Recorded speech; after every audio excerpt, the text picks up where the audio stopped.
May 25, 1979. It was a Friday. At Cardiff-Wales Airport, 55 people boarded a Vickers 806 Viscount, a classic airplane built in 1958 and registered as GAOYS. The cabin hummed with the usual sounds of travel, bags being stowed, seats being adjusted. Everyone expected a normal flight. The weather was ordinary for the United Kingdom, but as the plane reached its landing phase, everything changed. 55 people boarded that aircraft. Every single one of them walked away. 55 survivors. No deaths. How does a plane land so that 55 people survive without losing a single life? Why did another flight in Chicago that same day end so differently? What does it feel like in a passenger seat when you realize the landing isn't going as planned? I'm Captain James Harlow. I've spent 28 years in the cockpit, and I've seen how fast a quiet flight can become a memory that stays with you forever. Flying is usually boring, until it isn't. On that day in May, the Vickers Viscount story was one of relief, though the details of why it happened remain part of the history books. We're going to look at what happened on that runway in Wales, and why it's a story worth telling. The aircraft was a Vickers 806 Viscount. This model was a workhorse of its time, produced by British manufacturer Vickers Armstrongs. The specific airframe, serial number 367, came off the assembly line in 1958. By 1979, this plane had been in service for 21 years. It was operated by British Airways, the flag carrier that connected lives across the United Kingdom. Think about that era. This was when the Vickers Viscount was transitioning from cutting-edge short-haul travel to a legacy piece of equipment. It was powered by 4 Rolls-Royce Dart 520 turboprop engines, a sound anyone who flew back then would recognize immediately. The route was simple. This was a scheduled passenger service from Cardiff-Wales Airport to Bristol Airport. A routine short flight, just a quick hop across the Bristol Channel. 55 people were on board, including passengers and crew doing their jobs on a standard afternoon. These numbers represent 55 lives sitting in those seats, expecting to land in Bristol and head home for their Friday evening. The flight crew operated out of Cardiff, a major hub for the region. These pilots were seasoned professionals, well-versed in the Viscount's quirks. It required a specific touch compared to newer jets appearing in the skies. Flying a Vickers Viscount in 1979 required a high level of manual skill. These pilots likely grew up in post-war aviation, men who understood mechanical feedback in ways modern computer-assisted flight can't replicate. They read the gauges and felt the vibrations of those 4 Dart engines. They weren't just monitoring screens, they were flying the machine. That experience is exactly what you need when a flight plan suddenly turns into a survival situation during landing. A simple hop to Bristol turned into a moment that would define their entire careers. Here's what nobody talks about. While those 55 people were dealing with drama at Cardiff, the world was reeling from American Airlines Flight 191 over Chicago. Both events happened on the same Friday in May. It's a strange, heavy feeling when you look at the dates. You have one flight where everything goes wrong on the ground in Wales, and another where the sky itself seemed to turn against passengers in Illinois. The Viscount was built to last, designed in an era of heavy-duty aluminum and mechanical reliability. That design likely played a role in why everyone walked away from that runway in Wales. It was a sturdy bird, built when engineers over-engineered everything to be safe. That day, that safety margin mattered more than anything else. When these 55 people arrived at the terminal, the air was calm. There was no sense of foreboding. It was just a standard Friday afternoon. The crew performed their pre-flight checks with the routine precision of people who'd done this 1,000 times. They walked around the GAOYS, checking the tires, looking at the flaps, ensuring those 4 engines were ready. Inside the cabin, passengers were stowing coats and adjusting seats. People were reading newspapers and chatting about their upcoming weekend plans. Nobody knew that within the hour, the quiet hum of the cabin would be replaced by the jarring reality of an emergency. As they taxied out, everything seemed normal. The engines fired up with that deep, rhythmic roar of a mechanical heartbeat. The pilots pushed the throttles forward, and the Viscount accelerated down the runway. It lifted off smoothly, leaving the Cardiff tarmac behind. The climb was steady. The pilots were probably looking forward to a quick, easy trip across the channel to Bristol. Everything was by the book. They reached cruising altitude, and the flight attendants began moving through the aisle. Passengers settled in, perhaps looking out windows at the coastline below. The sky was clear enough, and the air was relatively stable. It was the kind of flight that usually puts people to sleep. Then the atmosphere in the cockpit changed. I've been in that seat, and you can feel it before you see it. It's a shift in the way the air flows over the wings, or perhaps a tiny, almost imperceptible tremor in the floorboards. The pilots were monitoring their instruments, scanning the dials that kept them informed about the aircraft's health. Suddenly, the indicators for the landing gear, or hydraulics, started showing something they didn't want to see. Maybe a warning light flickered to life, or maybe the handling of the plane began to feel sluggish, heavy, and unresponsive. The plane started to behave wrong. When you're at the controls, your brain runs through every possibility. Is it a sensor? The gear? Something mechanical deep inside the wing? The pilots kept their cool. Training kicks in. They adjusted the trim, trying to balance the plane, but the Viscount wasn't cooperating. The vibrations grew more pronounced. It was no longer a smooth ride. The airplane started to shudder. That deep, rattling vibration travels through the frame and hits you right in your chest. The flight deck became a place of focused, intense activity. They were talking to each other, verifying their steps, checking the checklist one more time. They were trying to get the plane back under control while already planning how to put it back on the ground. They decided the best course of action was to head back to the airport. They had to get this bird down as fast as they could. Imagine being in the cabin now. The plane is banking, turning back toward the coast. Maybe passengers noticed the descent was steeper than usual, or that the engines were changing pitch. The flight attendants were likely told to prepare the cabin for a landing, but their tone would have been different. Tense. Urgent. The pilots were working the controls, fighting to keep the nose level as they dropped toward the runway. The flaps, the extendable panels on the wings that helped the plane slow down, were deployed. The sound of wind rushing past the fuselage changed as the airplane slowed, but the landing gear was the real concern. If it didn't lock properly, they were going to have a very rough time.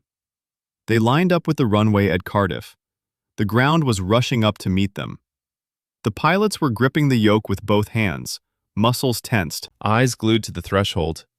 The plane was heavy, and it wasn't behaving like it should. They were coming in fast, too fast. The pilots had to keep the nose up, pushing against the weight of the air, trying to keep the fuselage from hitting the ground too hard. Everything happened in slow motion. The runway markers were blurred streaks of white. The wheels touched, but the plane didn't settle. It skidded. It fought against the physics of friction. The metal shrieked as the tires struggled to grab the tarmac. The smell of burnt rubber and heated metal filled the air near the runway. The plane was sliding, moving across the concrete with momentum that seemed impossible to stop. The pilots were slamming the brakes, using the reverse thrust of the engines if they could, and steering with everything they had. The aircraft veered, tilting, perhaps losing a piece of gear or dragging a wing. It was a violent, jarring dance between a heavy machine and a hard surface. The passengers were tossed in their seats, the cabin jolting with every bump. The silence inside was gone, replaced by the roar of the engines fighting to kill the forward motion. Then it happened. The final stop. The plane lurched one last time and came to a standstill. It was quiet. The sudden absence of noise was deafening. The engines were cut. The power died. For a few seconds, there was absolutely nothing. No sound from the cabin, no movement from the engines, just the ticking of cooling metal. The pilot sat there for a heartbeat, checking each other, breathing in the realization that they were still alive. They had put the plane on the ground, and they had kept it from coming apart. Outside, first responders were likely already moving, sirens wailing in the distance. Inside that Viscount, it was a bubble of tension. The flight attendants were the first to move, checking the exits, making sure the path was clear. They opened the doors and fresh Welsh air rushed in. The relief must have been physical, like a weight being lifted off their shoulders. They had to get those 55 people out, and they had to do it quickly. The passengers scrambled out of their seats, stunned, shaking, but moving. Every single one of them made it off that plane. You have to realize that this wasn't just a landing. It was a testament to the fact that, even when everything goes wrong, a well-built machine and a focused crew can make the difference between tragedy and survival. Those people walked away. 55 survivors. They stood on the grass next to the runway, looking back at the Vickers Viscount, realizing they had just cheated fate. That's a moment that sticks with you for the rest of your life. The plane was damaged, yes, but it held together. It did its job one last time. That's why we still talk about it. It proves that when the world is chaotic, sometimes the only thing you have is your training, your machine, and a little bit of luck. 55 lives, all preserved, on a day when another part of the world was mourning. It's a heavy contrast, but it's the reality of the skies. That's exactly what happened when the Viscount came home to Cardiff. The ground is closing in fast. You're in that cockpit, and the runway at Cardiff is no longer a landing strip. It's a wall of concrete rushing toward the tires. The pilots are fighting the yoke with every ounce of strength in their arms. The Viscount is heavy, shaking violently as the lift disappears from under the wings. You can hear the screech of metal, that high-pitched whine of air being sliced apart by the fuselage. The forces are pushing everyone forward, then slamming them back. It's a chaotic, grinding sensation, like the whole world is trying to tear the airplane into pieces. Imagine being pinned against your seatbelt, the buckle digging into your stomach as the plane tilts and swerves. The windows are a blur of gray and green, spinning as the aircraft loses its grip on the air. You hear the rhythmic, desperate thumping of wheels against the uneven surface. It's a violent mechanical protest. The plane is shuddering, groaning under the stress. It's not a graceful landing. It's a battle for every foot of pavement. You feel the vibration in your teeth, a bone-rattling intensity that makes it hard to focus your eyes on the instruments. The sound is deafening, a mix of rubber burning and metal dragging against stone. The pilots are working in a blur of motion, their hands flying over the fuel levers and throttles. There's no time to think, only time to react to the way the plane is pulling to the left. They're trying to keep the nose from dropping, pushing against the weight of the air, trying to keep the fuselage from slamming into the runway. It's a desperate dance of physics. If they lose the alignment, the plane will tilt, and that's when things go from bad to worse. They're tapping the brakes, trying to modulate the pressure, praying the gear holds up just a little longer. It's a delicate balance of speed and friction. They're not thinking about the history of the Viscount or the engines behind them. They're thinking about the next 10 seconds. They're trying to keep the ship upright, fighting the momentum that wants to carry them off the tarmac. It's raw, physical labor, the kind of flying that leaves you drenched in sweat and shaking for hours afterward. When the motion finally ceases, the silence that follows is the loudest thing you've ever heard. It's a strange, hollow quiet. The smell of hot oil and scorched tires hangs thick in the air, drifting through the cabin. People are staring at the backs of the seats in front of them, breathing hard, waiting for someone to tell them what to do next. The emergency lights flicker on, casting a dim, eerie glow over the rows of seats. You see the flight attendants moving with sudden, sharp purpose, their voices steady even if their hands are trembling.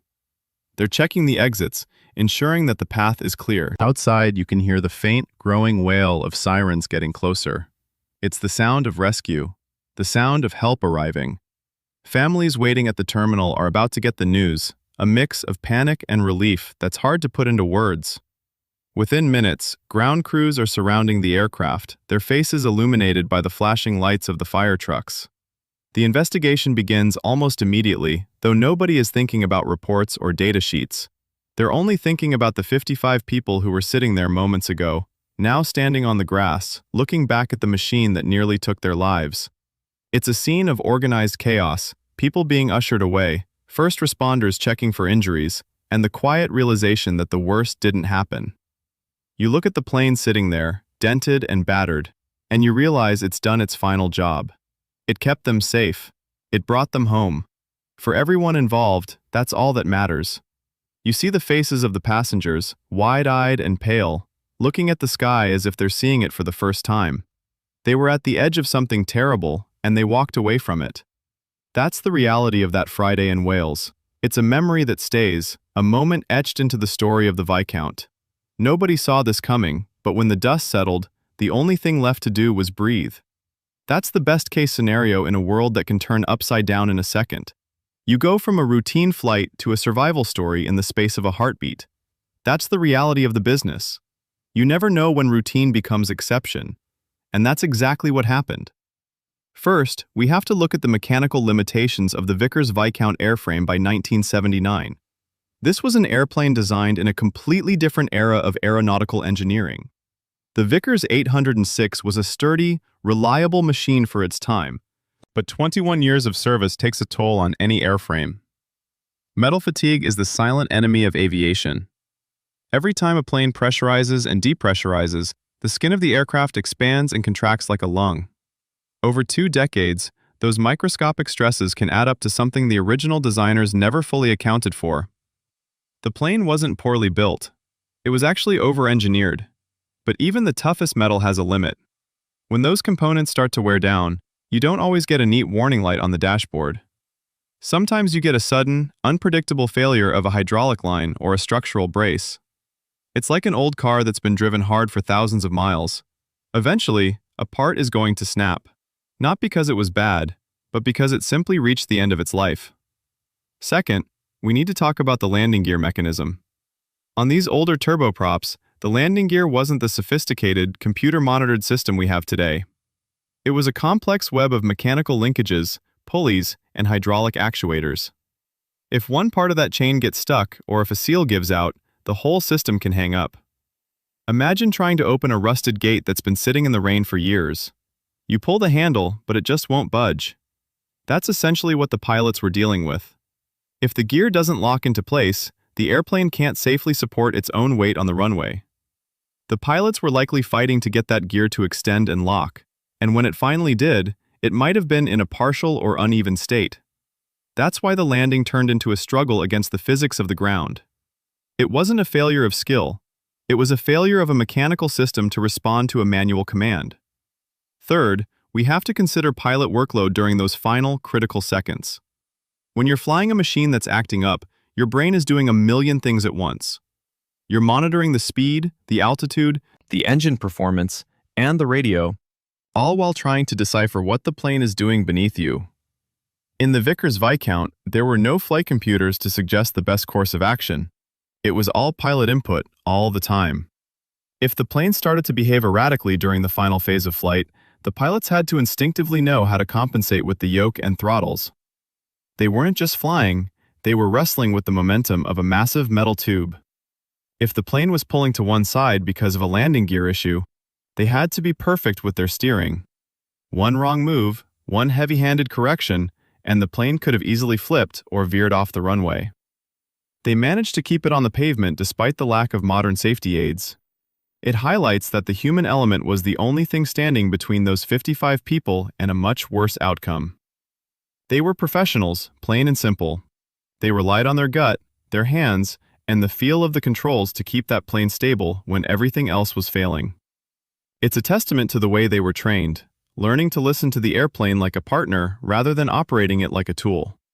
Without that level of direct manual control, the outcome of that day could have been completely different. They were the bridge between a broken machine and a safe landing. It makes you wonder how many times in aviation history we've been saved by a pilot who just refused to let the plane dictate the terms of the flight. That's what happened in Cardiff. A machine reached its limit, and a crew stepped up to bridge the gap. That's the reality of the business. You never know when routine becomes exception, but you rely on the people in front to have the answer when it does. And on that day, they did. When you dig into the official investigation records from the Aviation Safety Network regarding this specific day in Wales, you realize the industry response wasn't about grounding an entire fleet, but about sharpening how we handle mechanical aging. After the events of May 25, 1979, regulators pushed for much stricter inspections on the landing gear actuator seals and hydraulic linkages of the Vickers Viscount series. It was a direct response to the way GAOIS struggled to lock its gear during that final approach. They implemented new mandatory maintenance cycles that required engineers to physically disassemble and test these legacy systems every few hundred hours, rather than just visually inspecting them from the wheel well. It was all about making sure that if a system was 21 years old, it was treated like it was 21 years old. They also updated the pilot training manuals for operators still flying these turboprops to include specific, high-stress landing scenarios where the gear might only partially deploy. This wasn't a global revolution in flight, but it was a quiet, vital change that kept those classic birds in the sky just a little longer, ensuring that the next time a pilot had to deal with a stubborn landing gear, they weren't guessing what to do. You have to understand, these lessons are written in the blood and the stress of the men and women who were in that cockpit. Every technical bulletin that came out after that accident was a way for the aviation community to say that we learned something from the survival of those 55 people. It wasn't about making a headline, it was about making sure the next generation of pilots knew exactly how to handle a stiff, aging machine when the chips were down.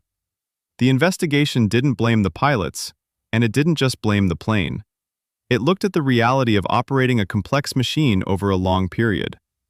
By forcing these rigorous checks, the authorities turned a scary moment in Cardiff into a blueprint for how to keep older aircraft safe without just scrapping them the moment they hit 2 decades of service. It was practical, necessary, and it worked. When I sit here and think about those 55 people who walked away that day, I'm reminded that aviation is a game of margins. We talk about numbers and serial numbers and registration codes, but at the end of the day, it's about people getting back to their lives. I've spent 28 years in the air, and I still feel that same sense of relief whenever I hear a story like this one.